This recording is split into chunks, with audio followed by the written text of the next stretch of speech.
Et les muscles, tout seuls, ils servent à rien, hein, si justement, ils sont pas dans une chaîne, dans un ensemble qui permet le mouvement. S'il y a qu'un seul muscle qui est hypertrophié, ça fait un déséquilibre, les autres sont plus faibles. C'est les zones faibles qui vont, être lésées, hein, et toutes les articulations les plus faibles, c'est elles qui vont être lésées si on n'efforce pas de les renforcer. Il faut penser aux maillons faibles.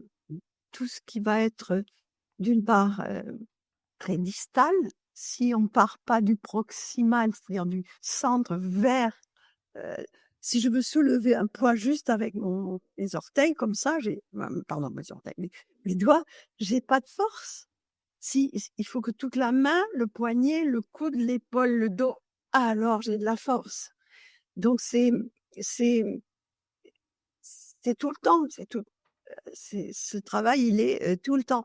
Le quotidien, comment je fais avec une table, avec une chaise, en me penchant, me relevant, en pensant que je porte sur la tête. Parce que si on fait que 2 heures de gym ou 3 par semaine très, très, intenses, mais le reste du temps, on est avachi dans son canapé, ça marchera jamais, hein. Il faut que ça devienne une manière de se tenir, de se porter, voilà. Et les animaux sont des très bons exemples, hein. Ils s'étirent, ils se rééquilibrent, dans tous les sens, du creux, du rond, une patte, l'autre patte, et cetera, et pour garder, tout leur potentiel. Et quand on pense au gainage, on pense aux abdominaux. Mais c'est pas faux. Mais on doit aussi penser au corps dans son entier, à sa capacité de faire des co-contractions, à sa capacité aussi de fonctionner avec une certaine endurance.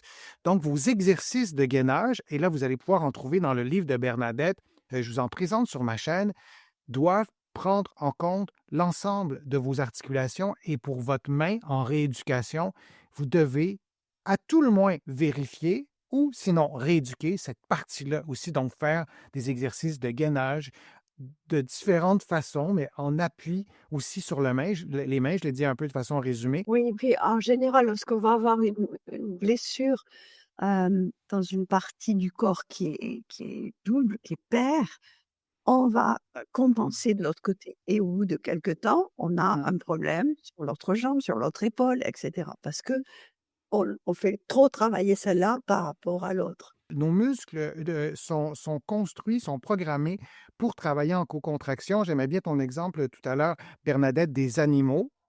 Ils ne savent pas, eux autres, là, qui font un exercice de gainage en s'étirant, par exemple, ou peu importe. Donc, le gainage, ça nous permet aussi d'aller chercher une certaine symétrie, surtout quand on a une blessure asymétrique, comme on y faisait référence, Bernadette et moi. Merci pour ces informations. Merci pour votre présence, pour vos questions, pour votre intérêt aussi que vous avez porté à nos contenus. Tout le monde te remercie, Bernadette, pour tous ces conseils. Donc, à une prochaine fois, merci à tout le monde et à bientôt. Merci.